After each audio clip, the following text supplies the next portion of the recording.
Emmanuel silks, M space shopping complex, മേലെ പട്ടാമ്പി.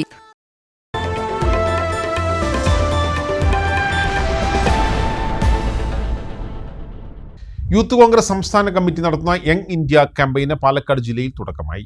സംഘടനയെ ശക്തിപ്പെടുത്താൻ താഴെത്തട്ടിൽ നിന്നുള്ള പ്രവർത്തകർ ഉണർന്ന് പ്രവർത്തിക്കണമെന്ന് സംസ്ഥാന പ്രസിഡന്റ് രാഹുൽ മാങ്കൂട്ടത്തിൽ പറഞ്ഞു.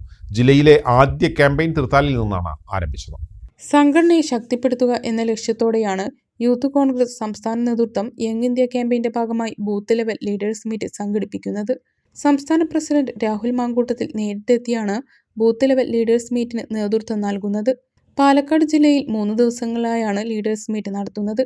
ആദ്യ യോഗം തൃത്താല മണ്ഡലത്തിലായിരുന്നു. സംഘടനയെ ശക്തിപ്പെടുത്താൻ താഴെത്തട്ടിൽ നിന്നുമുള്ള പ്രവർത്തകർ ഉണർന്നു പ്രവർത്തിക്കണമെന്ന് തൃത്താല യോഗം ഉദ്ഘാടനം ചെയ്തുകൊണ്ട് രാഹുൽ മാങ്കൂട്ടത്തിൽ ആവശ്യപ്പെട്ടു. കോൺഗ്രസിന് അധികാര കേന്ദ്രങ്ങളിൽ എത്തണമെങ്കിൽ അതിനാവശ്യമായ പ്രവർത്തനം അനിവാര്യമാണെന്നും അദ്ദേഹം സൂചിപ്പിച്ചു. ഇന്ത്യയിലെ കോൺഗ്രസിന്റെ പ്രധാനമന്ത്രി വേണമല്ലേ, പക്ഷെ ഇരുന്നിട്ട് എഴുന്നേക്കാൻ ഞങ്ങൾ തയ്യാറല്ല അല്ലേ? ശരിയല്ലേ? അതുകൊണ്ടല്ലേ നിങ്ങൾ സോഷ്യൽ മീഡിയയിൽ പ്രവർത്തിക്കാൻ എത്ര പേര് തയ്യാറാണെന്ന് ചോദിച്ചപ്പോൾ ആകെ 10 ആളുകൾ എഴുന്നേറ്റ്. നമുക്ക് സംഘടനാ പ്രവർത്തനത്തിന്റെയോ രാഷ്ട്രീയ പ്രവർത്തനത്തിന്റെ ഭാഗമായിട്ട് ഏറ്റവും എളുപ്പത്തിൽ എൻഗേജിലാകാൻ ഏത് തിരക്കിനിടയിലും, ഇനിയും രോഗാവസ്ഥയിൽ പോലും എൻഗേജിലാകാൻ പറ്റുന്ന ഒരു മേഖലയാണ് സോഷ്യൽ മീഡിയ. ഏറ്റവും മിനിമം സാധനം അല്ലേ? നമുക്ക് പശയിട്ട് പോസ്റ്റർ ഒട്ടിക്കാനുള്ള പ്രയാസമുണ്ട്. ഒരു പോസ്റ്റ് സ്റ്റോറിയാക്കാൻ നമ്മൾ പന്തം കൊളുത്തി പിടിച്ചൊരു പ്രകടനം നടത്തുന്ന പ്രയാസമുണ്ടോ? ഉണ്ടോ? പോലീസുമായിട്ട് ബാരിക്കേഡിന് മുന്നിൽ ഏറ്റുമുട്ടുന്ന പ്രയാസമുണ്ടോ? ഒരു സ്റ്റാറ്റസിലാണ് ഉണ്ടോ? നിങ്ങൾക്ക് തൃത്താലയിൽ MLA വേണം, കേരളത്തിന്റെ മുഖ്യമന്ത്രി വേണം, ഇന്ത്യയുടെ പ്രധാനമന്ത്രി വേണം എന്ന് പറഞ്ഞിട്ടൊരു കാര്യമില്ല.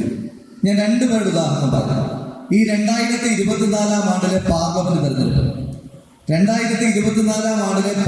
തെരഞ്ഞെടുപ്പുമായി ബന്ധപ്പെട്ട് 2 ആളുകൾ കോൺട്രിബ്യൂഷൻ പറഞ്ഞു.